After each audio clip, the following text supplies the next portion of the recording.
Okay, we're joined by Jason Holder, West Indies talismanic all-rounder, if I dare say, and national team captain, on the announcement that he's been named as one of Wisden's 5 cricketers of the year for his towering contribution to the 2020 English summer. Congratulations, Jason, to begin with. And tell me, what does it mean to accept this kind of award? Yeah, thank you very much. It's an honour. I was happy to be part of the 2017 tour when Shea Hope was prolific, and then afterwards he was named one of the 5 Wisden cricketers. Before that, I think Marlon Samuels was the last for West Indian to be named as a Wisden cricketer.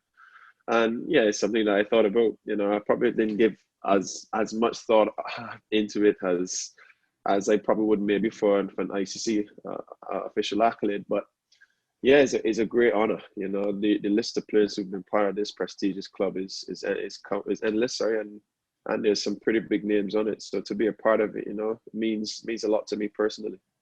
You mentioned Shea. He actually flew over from Barbados to accept his award at Lord's 4 years ago now. So the accolade clearly still resonates among the players. Yeah, definitely. I remember seeing Shea's photo up for the Wisden. For being one of the Wisden 5 cricketers of the year, and it looked really good, and it looked something to be really proud of, to achieve and be recognised for your achievement. So for me, it stood out. Anytime there's an opportunity to perform and be recognised for it, it's something that each and every player would look forward to and cherish. So great that I could be a recipient of this award this year, and hopefully in years to come in the English summers, I can put myself up for it again. The award, I guess, in some respects reflects the team as much as you as an individual, because it was a team decision, a collective decision to make the trip last June to England, to COVID-riddled England, from a relatively safe Caribbean COVID situation to a hotspot relatively, and that must have taken a lot of effort, a lot of consideration, not just from yourself as part of the management team, but of course going all the way down to the players themselves. Yeah, it was a massive decision. At that time everybody was uncertain, as we still are at this present time, and we had to really sit down with what was being presented by the ECB. And I would always say, to their credit, they've done an outstanding job. I think what they've rolled out was phenomenal. It has been probably by far the best bubble I've been a part of, the most secure, the most safe, and well put together. But to make the decision to come over was hard. Obviously some players opted out, not being comfortable. It was the first tour post-COVID, and no one knew what to expect. So it was definitely a big call for us, But as we see now in world cricket, COVID has affected everyone, and some more than others, financially particularly. And for us, it meant so much to continue cricket, and it had to be done under safe measures, obviously. But it was very important to continue cricket, because for us as a smaller nation, in terms of the scale of international territories, it impacts us significantly when we don't have revenue coming in at any given time. So it was a big decision, not only from that angle, but for our personal well-beings.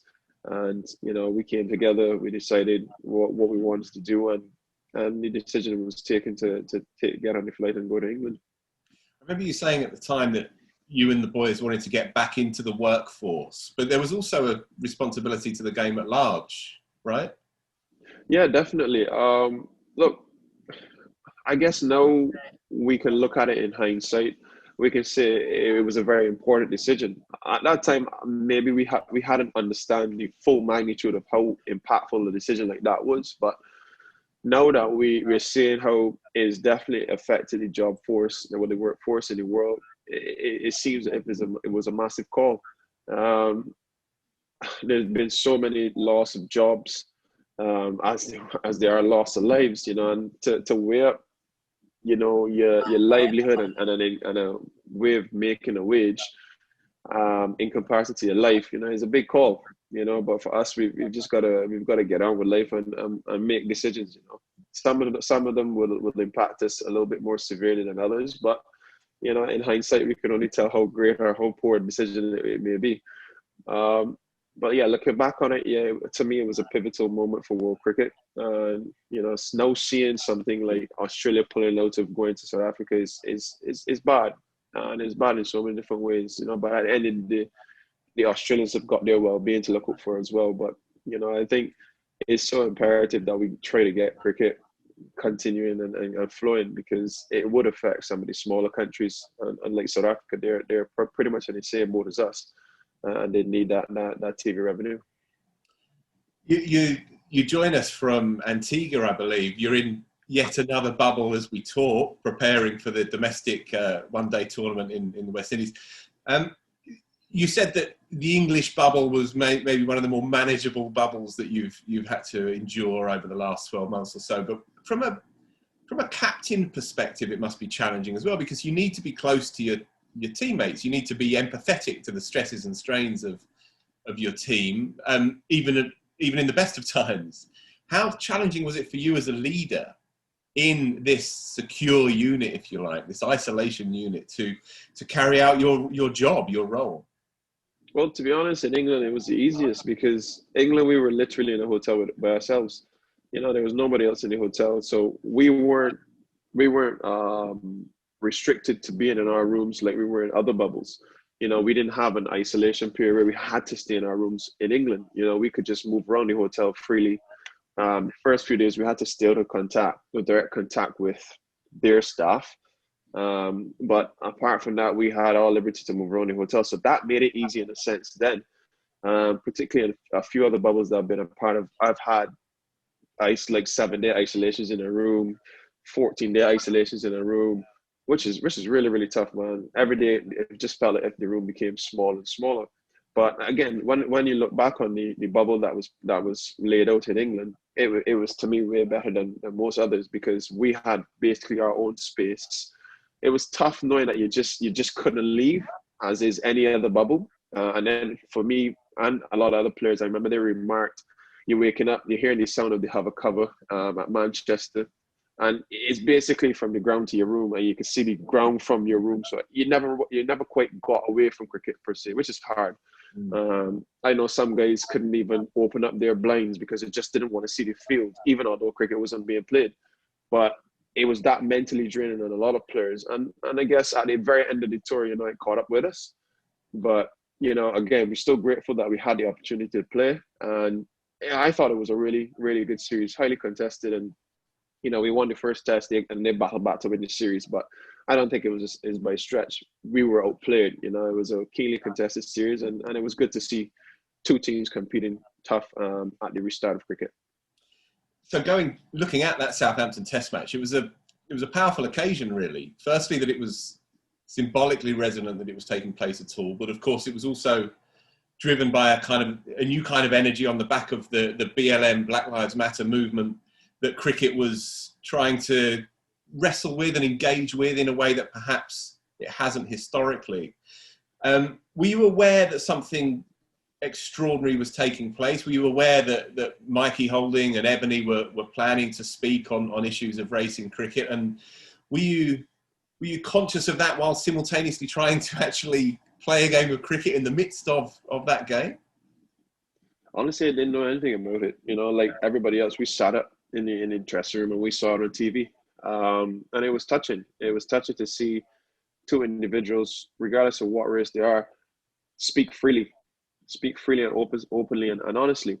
And I'm sure it shook the world. It shook the cricketing world, because everyone who saw it, you know, had a clearer understanding. I mean, even if they didn't fully understand it, they had a little bit more education, you know, as to some of the challenges some people face within this world. And no doubt it impacted everyone. And I think it got the message across. And the message was simply just the awareness around racism in general. And then it is down to the individual to then seek their own personal education and trying to expand on what Ebony and Mikey and everybody else has been pushing. And people always, I find people have misconstrued a bit what the entire movement was all about, or is all about. And it's not only just Black lives, you know. I guess it's the first time that the black community has really come together and stood up. But it is about racism in general. And the whole thing is for everyone to be aware of what it is, how it affects certain people, you know, ways to alleviate it, and for the entire society to grow, you know, and it's not an overnight fix. That's another thing that people really need to understand. It's not an overnight fix. This is an ongoing issue, and it will always be an ongoing issue until we can raise that awareness, until we can get that education around for people to understand what it is all about. And I think Mikey, Ebony, and everybody else who has played their part in kneeling, educating, has done their role. And it's just imperative that all of us continue to grow it, build it, bring it together. And there's more awareness. I think that is when, you know, we'll see a change and a difference in the approach of people towards different races. Symbolically, an extraordinary moment, wasn't it, to see two international cricket teams just before the start of a test series taking the knee in solidarity. Was that a conversation that you had with Joe Root beforehand? Were both teams absolutely committed to the idea long in advance? How did those conversations go? So we arrived in England, and obviously it was at the heart of the Black Lives Movement, the push for the Black Lives Movement then. And we as a West Indies team, we definitely sat down and spoke about it because we wanted to show our support behind it. And it was just about not shoving anything down our players' throats, but having a conversation around it for us to then come to a compromise as to what we're going to do to support the movement, because everybody agreed that we had to support it. So yeah, we sat around in our team room at length, and we discussed it. You know, some players shared their personal experiences of racism and what their family members and people close to them have experienced, and it was touching. After that, we then decided we had a few ideas out on the table, but we didn't actually fully commit it to one. And then I got a text from Joe. And Joe reached out to me, wanting to find out how they can help support us, and if there's anything that they could share in their support behind the movement as well. And that's when the dialogue opened up between both parties. And Joe obviously missed the first test match with the birth of his I think it was his second child, and Stokesy filled in. You know, so when we got down to Southampton, I sat with Stokesy and Mark Satsby, along with our manager and coach, and we sat down and we discussed, you know, our support behind it. And you know, we came up to that compromise that we're going to take the knee, and they were in full support. And you know, Stokesy did share some of the instances that Joffre's had. Moeen Ali has obviously been racially abused as well, and Mark Saxby, he shared a few of his experience personally as well, and it was very, very, very, very touching. You know, a few of us shared our experiences with them, and we just came to that compromise that we were going to take the knee. And yeah, that was practically it. It's an ongoing process, of course, but you're on the record of saying that it was rarely, if ever, discussed during your stint at the IPL in October, November last year. Do you feel like it's a challenge still to get certain parts of the cricketing world to face up to these kinds of conversations? I think that extract was again misconstrued. You know, I was asked a question on whether it was brought up at the IPL about taking the knee or showing support behind it, and that's when I said no. I mean, we hadn't spoken about it, and that was that. I mean, it wasn't a case where I asked and they said no, or it was pushed away or pushed aside by the franchises at the IPL. There was never a conversation around it, and that was just what I said towards it. But look, even in that instance, you know, we still need to continue to raise the awareness. I happened to be in Australia playing part of the Sydney Sixers group, and it was phenomenal. They've done an outstanding job. You know, they've obviously got their different racial or their different races in Australia. The Aboriginals have had their challenges, and there was a lot of support behind the Aboriginals and also the Black Lives Matter movement. So at the Sixers, they did a really nice campaign, and they sat down as a group again and discussed a lot of things. And it was real touching to see the support that the Sixers threw behind it, kneeling before every game, and then obviously the awareness behind the whole Aboriginal race in Australia, and just raising that awareness in general about the whole race in general. So it was great. I mean, I think more things like that I believe need to happen, and again, it starts with the schools. I think there needs a little bit more history around racism in schools, and perhaps make it part of the curriculum. Going back to the Test match itself at Southampton, one of the great wins, really, one of the great modern day wins for the West Indies, and dare I say, a personal triumph for yourself, 6 for 40 odd, I think, in the first innings, and seeing off the winning runs to win by 4 wickets. You were obviously a key part of the famous Leeds win, the Shea Hope game from 2017. But where does this one rank? Where does this Southampton win rank for you personally? Yeah, it was a massive win for us. You know, it was important. We started the series well. In the past, we've always been slow to start and having to play catch up.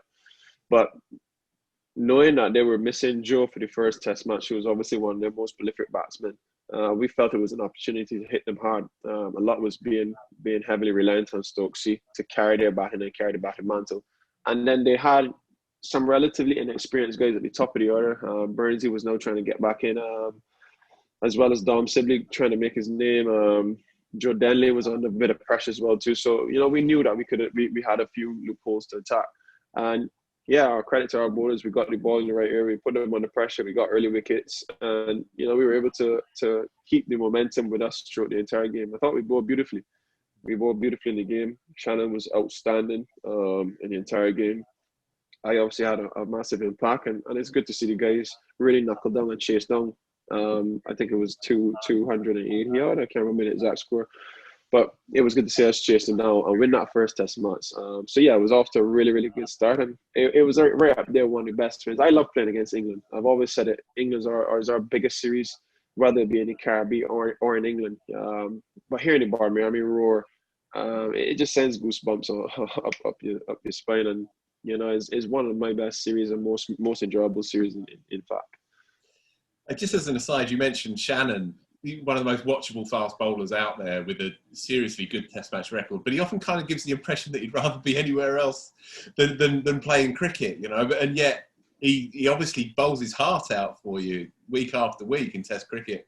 What's he like as a character? What's he like to manage as a captain? I wouldn't say he's spaced out, man. He's almost kind of the opposite, man. He's one of the most zoned in of our players because he understands the importance of Test cricket to his career. You know, it's the only format he plays at the moment, and you know, it's his livelihood, man. And he's a hard worker. He puts in endless work on his body and his conditioning. You know, he's had some injury issues, he's had some fitness issues, and you know, he's done a lot of hard work in trying to get his body to a reasonable fitness state. And I always commend Shannon because it's not once, you know, he would ever be shy or let the team down per se in terms of his workload. He knows he's got a big workload in terms of carrying the fast bowling cohort, and he does it. You know, he puts his hand up endlessly and runs in for the team. So to see him get success is really fitting and rewarding because you know how hard he works, and it's just an example for a lot of our players in the dressing room that you know hard work does pay off, and you know if you put in the time, put in the work, you know you get the rewards. The second Test match, you lost narrowly with, you know, only a few minutes really to go on that 5th day. Do you look back and have any regrets about the second half of that tour, or do you see the bigger picture that it was a triumph that it took place in the first place? Yeah, no regrets, none whatsoever. People, hindsight is 2020. People always said afterwards we should have batted first or whatever the case may be. But I mean, we let ourselves down the 4th evening. I think we lost about 6 wickets for like 30 runs or something like that, and it killed the game for us, you know. Then we were having to try to catch ourselves to save the game. In the end, you know, we weren't able to do it, but we had the game within our grasp up until I would reckon that 4th evening. And yeah, let ourselves down with that collapse. And you know, if you collapse against a great team like England in their backyard, it's going to be hard to beat them. You know, they're going to pounce on those opportunities and capitalize on it. You've been skipper now for, I think, 6 years, just 29, but you've been skippering since you were relatively young. Does the job still hold as much appeal and as much allure as it ever has for you? I enjoy captaining. I enjoy captaining the Test group, particularly. I've obviously been relieved of the one-day captaincy. And if I wasn't, you know, I'd probably be still doing it now. I wouldn't say I would walk away. I don't like to walk away from things, man. I'm not one of those persons who throws in the towel, man. To me, that's not my nature. And as hard as it may be, and I try sometimes to put aside the results. You know, sometimes in a developing side, you've got to look for ways to pave the way for the next generation, or to set stones up for the next, or set a foundation up for the next generation. And look, I just see my role as being kind of that initiator in a sense where I could set that next platform, or the platform for the next generation. And yeah, our results haven't been as consistent as we would like, but we still had a lot of success. We've had some triumphant wins over the years, and this test group in particular, to me, has grown leaps and bounds. It is still disappointing sometimes the way we lose, but you know, I think overall we've made significant strides, and I can only hope that we continue to move in that direction and continue to improve. This year coming up is quite heavily T20 focused, I suppose, with the T20 World Cup coming up in October. The Windies have got a great record in the T20 World Tournament. They've won it a couple of times already. Why is that form of the game so attuned to West Indian cricket? What is it about T20 cricket that works for the Caribbean cricketer? It's a good question. Look, people like to shy away from the truth. The reality is that, you know, it's one of those games where you can express yourself without being judged and not being criticized. You know, it's very short, and the game is very fast paced. You know, and we could afford to smash the ball around the park if we get out looking silly. It's no biggie, because you know, that's what the game is all about. You know, and it challenges our skill bowling wise as well too. And we've been able to hold our nerve and develop some really good death bowlers. I think Dwayne Bravo's, if not the best, one of the best that we've had in terms of death bowling. And we've got this spin mystery and Sin on the Ryan. You know, he's had a lot of success as well. But we've been able to develop certain players in that format because we've got some very strong strapping players, and they can clear the boundaries easily.